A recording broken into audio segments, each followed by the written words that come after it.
Hello everyone, welcome to ITLS Academy. Our today's lecture is resistance to non-antibiotic antimicrobial agents.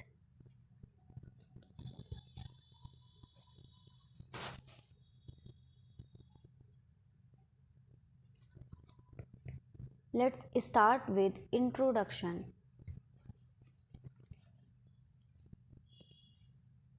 Biocides are widely used as antiseptics, disinfectants, and preservatives in a variety of fields, for example, industrial, medical, and pharmaceutical, dental, veterinary, and food microbiology.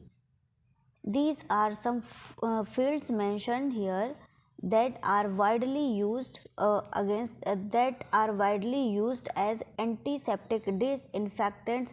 Biocides act on these all varieties and these all fields. Several factors are known to influence biocidal activity.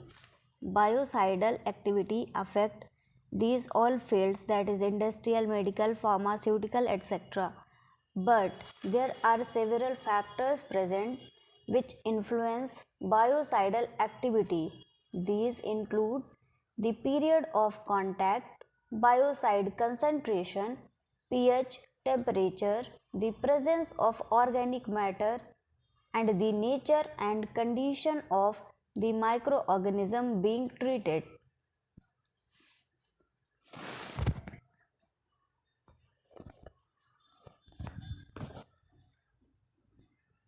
Bacterial resistance to antibiotics is a well established phenomena and has been widely studied for many years.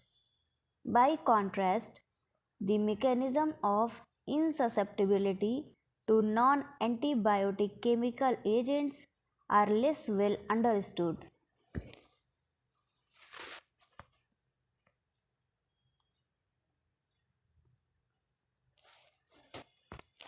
Relative microbial responses to biocides.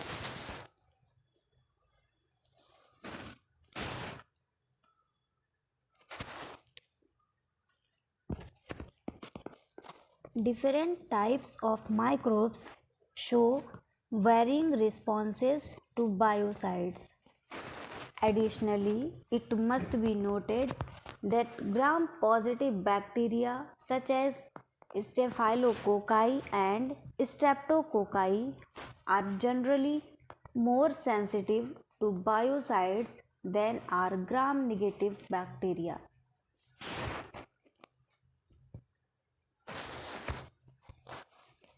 Enterococci are frequently antibiotic resistant but are not necessarily more resistant to biocides than are streptococci.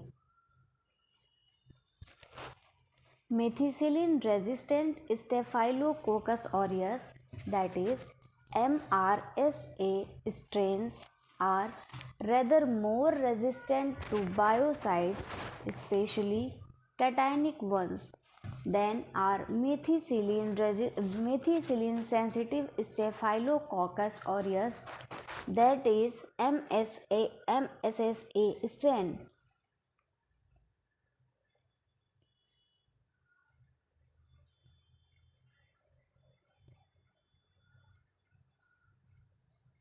Mycobacteria are more resistant than other non-sporulating bacteria to a wide range of biocides.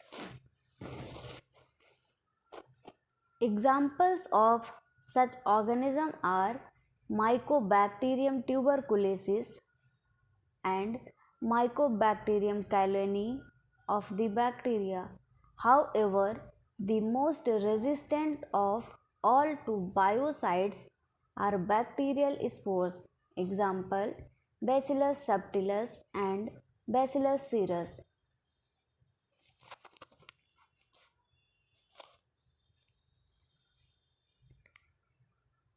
Molds and yeast show varying responses to biocides.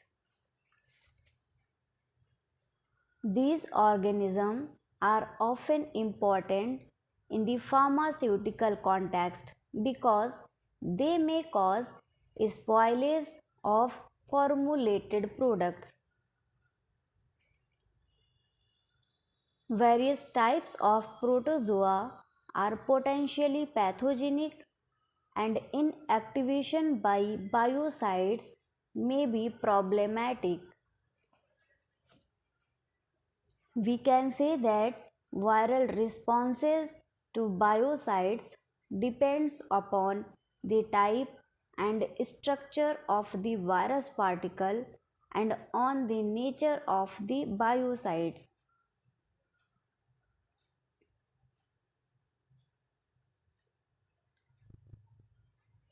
The most resistant of all infections or all infectious agents to chemical inactivation are prions. We know that prions are organisms containing RNA particles only. These are infectious proteinaceous particles, they don't contain DNA or RNA. And these prions cause transmissible degenerative encephalopathies.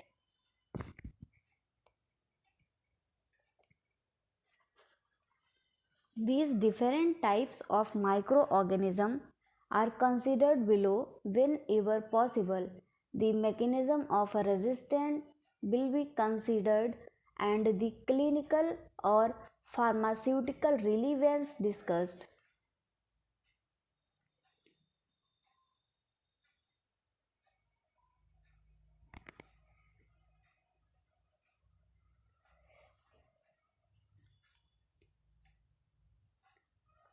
Next is bacterial resistance to biocides, and we are going to study general mechanism.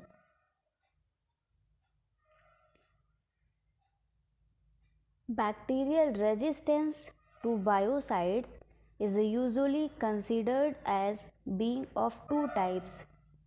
First one is intrinsic and second one is acquired.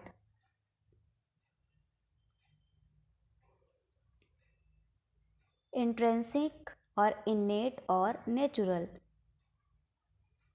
A natural property of an organism, or acquired, that is either by chromosomal mutation or by acquisition of plasmid or transposons.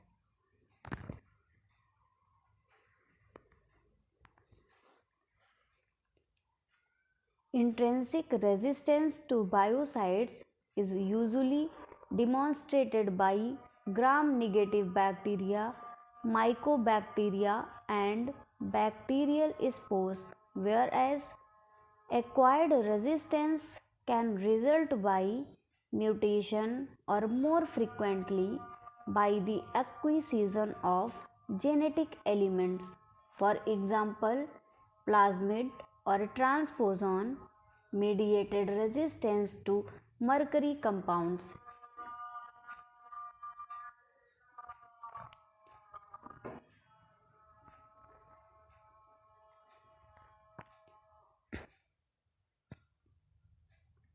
Intrinsic resistance may also be exemplified by physiological or phenotypic adaptation, a classical example of which is biofilm production.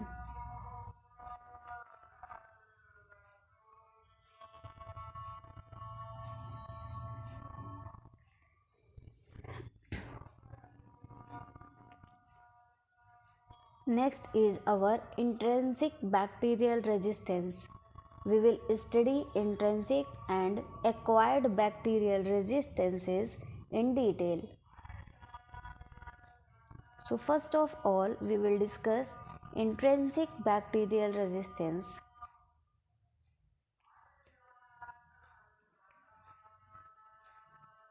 As already pointed out, Staphylococci and Streptococci are generally more sensitive to biocides. These two, that is Staphylococci and Streptococci, are more sensitive to biocides than are gram-negative bacteria.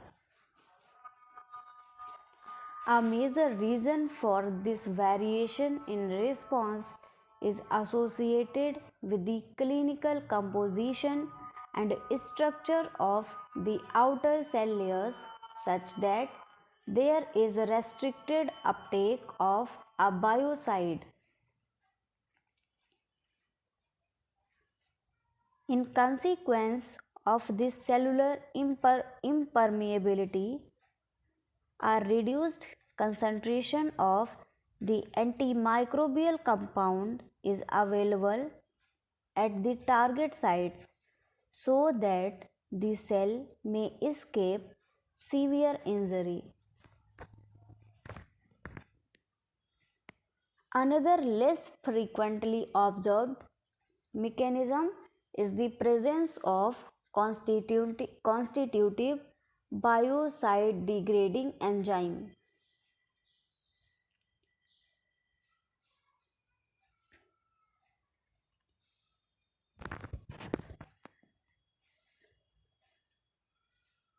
Intrinsic resistance may then be defined as a natural chromosomally controlled property of a bacterial cell that enables it to circumvent the action of a biocide.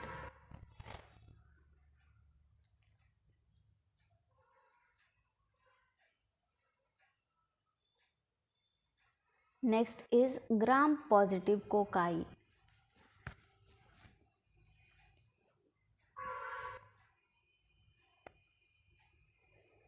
The cell wall of Staphylococci is composed essentially of peptidoglycan and teichoic acids. As we know that gram-positive bacteria contain a layer of teichoic acid in their cell wall. That's why the cell wall of gram-positive bacteria is thicker than gram-negative bacteria. Substances of high molecular weight can traverse the wall, a ready explanation for the sensitivity of these organisms to most biocides.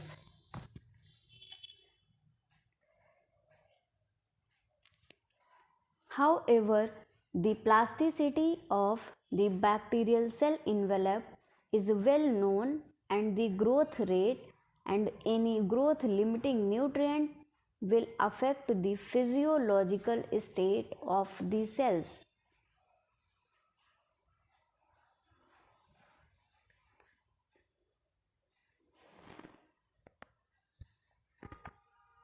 The thickness and degree of cross-link of peptidoglycan may be modified, and hence the sensitivity of the cells to antibacterial agents. Likewise, flattened cells of Staphylococcus aureus, which have been trained in the laboratory to contain much higher level of cell wall lipid than normal cells, are less sensitive to higher phenols.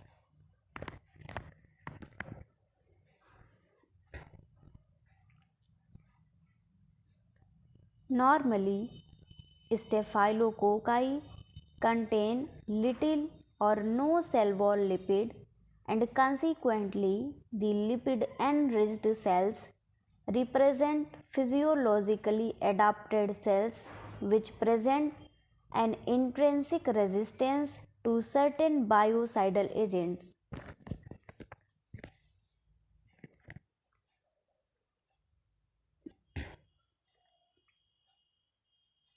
Next is gram-negative bacteria, and we will study Enterobacteriaceae first.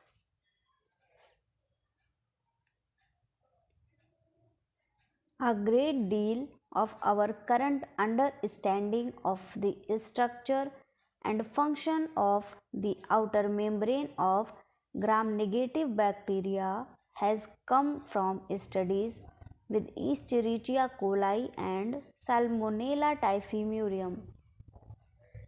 The permeability barrier functions of the outer membrane can be demonstrated by treatment of E. coli cells with ethylene diamine tetraacetic acid, that is by EDTA, which greatly enhances their permeability and sensitivity towards antimicrobial agents.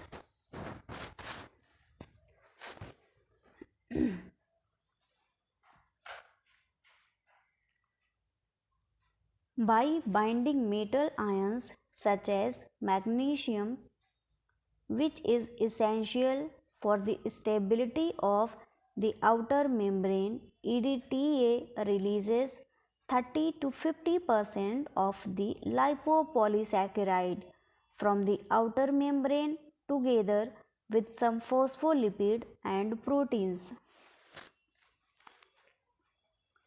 The permeability barrier is effectively removed and the cells which retain their viability then become sensitive to large hydrophobic antibiotics such as fusidine and rifampicin, against which they are normally resistant.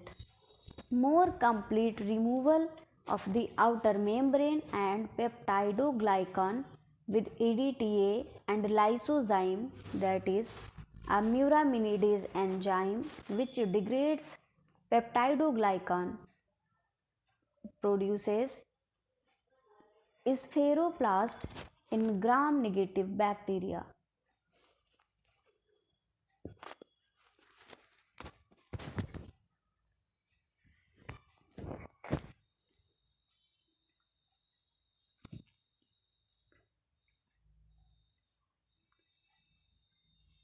The outer membrane of gram-negative bacteria plays an important role in limiting access of susceptible target sites to antibiotics and biocides. This means that, as pointed out earlier in previous lectures, gram-negative bacteria are usually less sensitive to many antibacterial agents that are gram-positive organisms.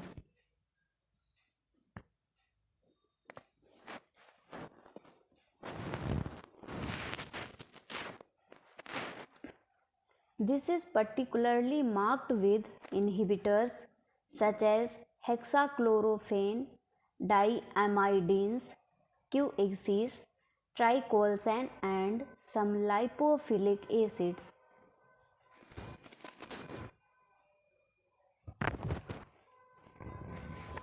The surface of deep rough, that is heptose-less mutants of E. coli and Salmonella typhimurium is more hydrophobic than the surface of smooth wild-type bacteria because of the presence of phospholipid patches on the surface of the former. Deep rough mutants are hypersensitive to hydrophobic drugs and biocides. In wild-type bacteria, the porins and intact lipopolysaccharide molecules prevent ready access of hydrophobic molecules to the underlying phospholipid molecules.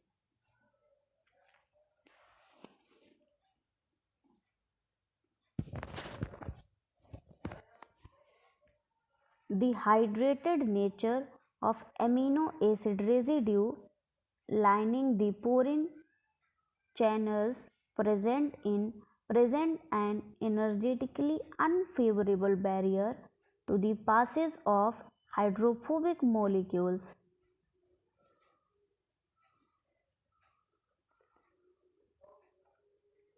In the rough strains, the reduction in the amount of polysaccharide on the cell surface allows hydrophobic molecules to approach the surface of the outer membrane and cross the outer membrane lipid bilayer by passive diffusion.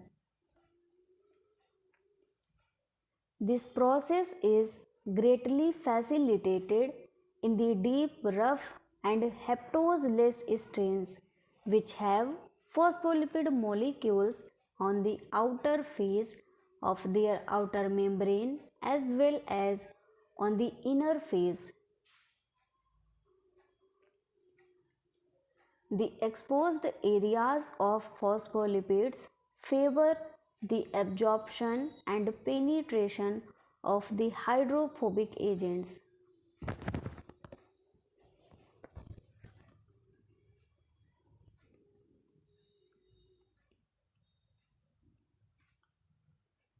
Two pathways now emerge for penetration of antibacterial agents across the outer membrane.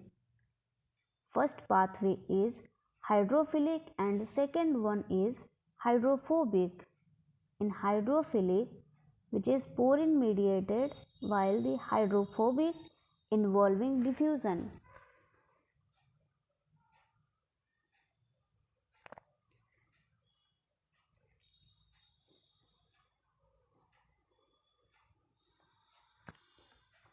It is becomes important for the Enterobacteriaceae family, which survive the antibacterial action of hydrophobic bile salts and fatty acids in the gut by the combined effects of the penetration barrier of their smooth lipopolysaccharides and the small size of their porine channels.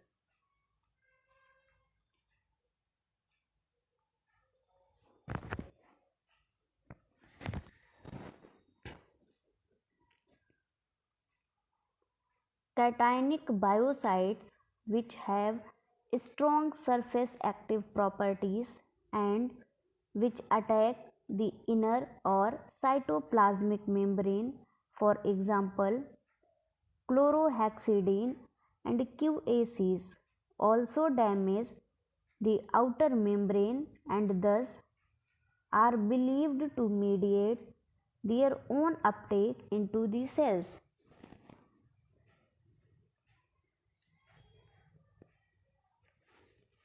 Segments of the outer membrane are removed, thereby allowing access of these antibacterial agents to the periplasm and vulnerable cytoplasmic membrane.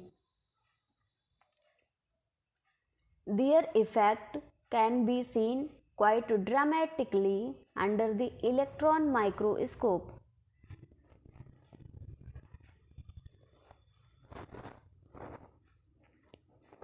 Small bulges or blebs appear on the outer face of the outer membrane. It must also be pointed out that the QACs are considerably less active against wild type than against deep rough strain of E. coli and Salmonella typhimurium.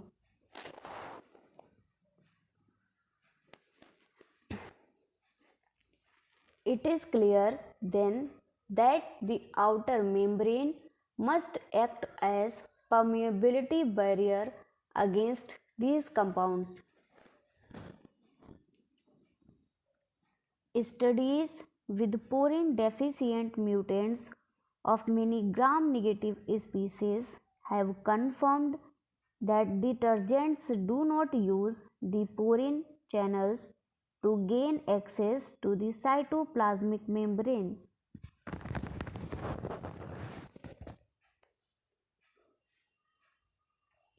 We can say that porine deficient strains in general show no difference in sensitivity to detergent compared with their parent strains, even though the permeability of their outer membrane to small hydrophilic molecules is reduced up to 100-fold.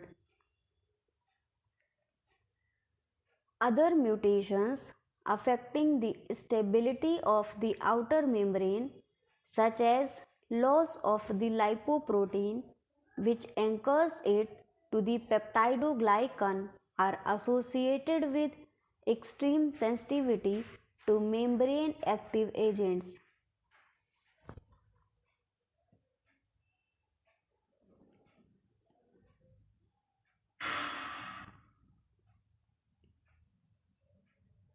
Pseudomonads.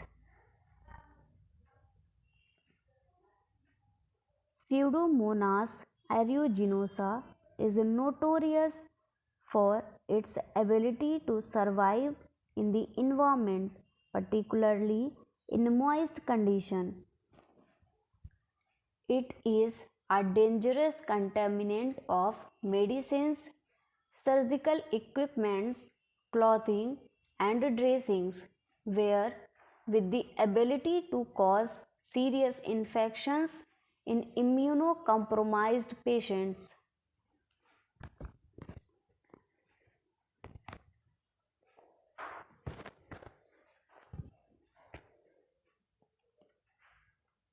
The intrinsic resistance of gram-negative bacteria is especially apparent with Pseudomonas aeruginosa.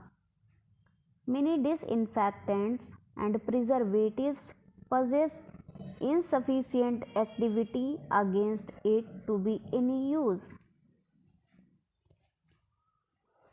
Added to the problem of natural resistance to antimicrobials is the organism's extensive repertoire of phenotypic variation.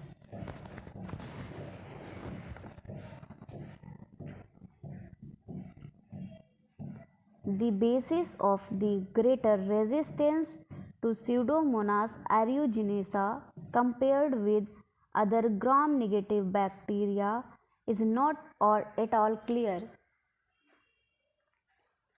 The answer presumably lies in the properties of the envelope, because when this is removed, the resulting spheroplasts are just as sensitive as those of the other organism.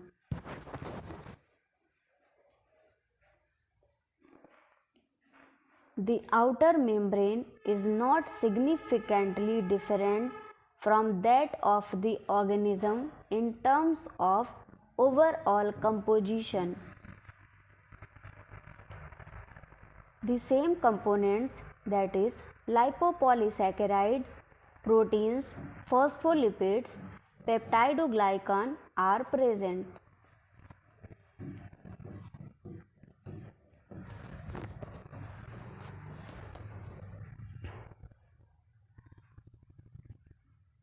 One difference is the number of phosphate groups present in the lipid A region of the lipopolysaccharide.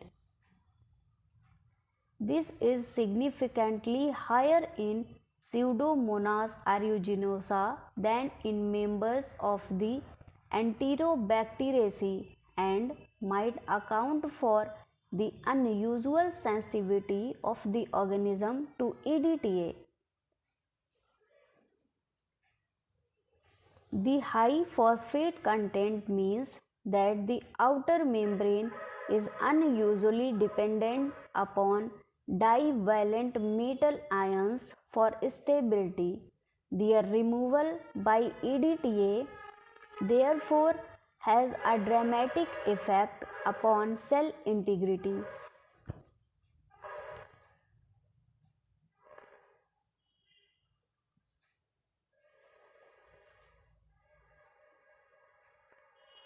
Burkholderia cepacia is intrinsically resistant to a number of biocides, notably benzalkonium chloride and chlorhexidine.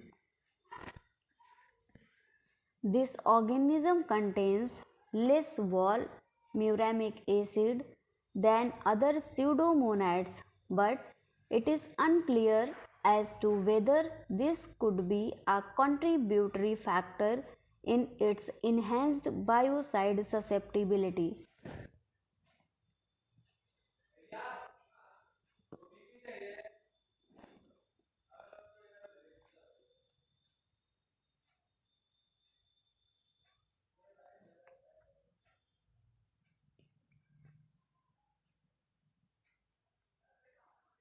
Mycobacteria.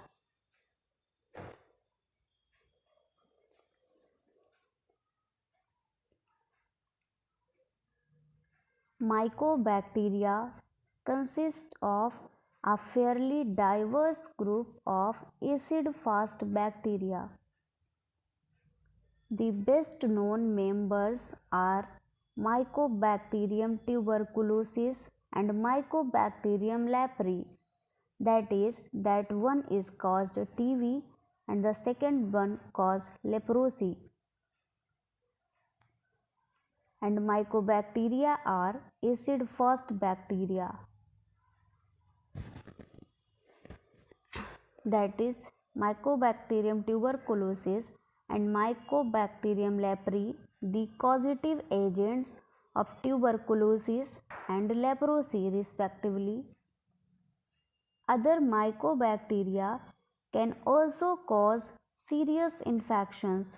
For example, members of the MAI group, that is Mycobacterial group, and there are many opportunistic species. Opportunistic species are that kind of species that attack on any system or any body when there is less immunity. They are not there to cause disease, but if they get opportunity, then they cause disease in particular organism. Mycobacteria show a high level of resistance to inactivation by bignonides, chlorhexidine, QACs, and organomercurials. Phenols may or may not be microbactericidal.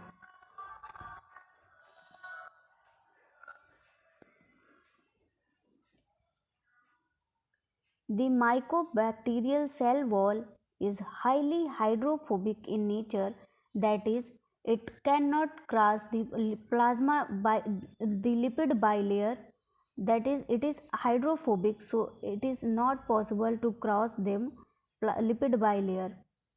They require any carrier to cross this lipid bilayer with a mic.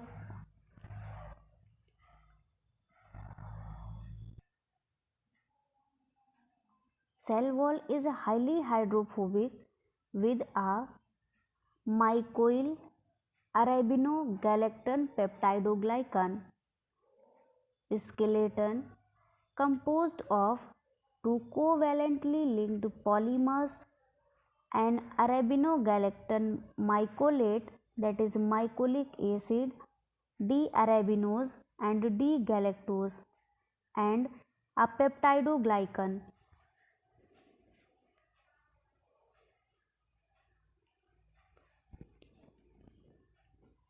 Overall, the mechanism involved in the role of the mycobacterial cell wall as a permeability barrier are poorly understood, and it is not known why MAI and Mycobacterium cheiloni in particular are more resistant than other species of mycobacteria.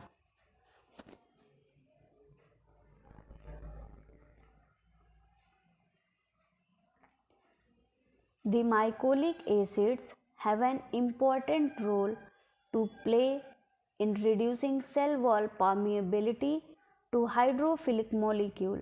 However, porins are present which are similar to those found in Pseudomonas aeruginosa cell envelopes, so that only low molecular weight hydrophilic substances can enter the cell via this route.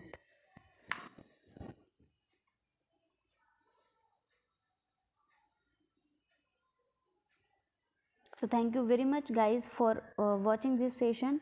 You can follow IDLS Academy on Instagram, Facebook, Twitter, YouTube, WhatsApp and also on LinkedIn.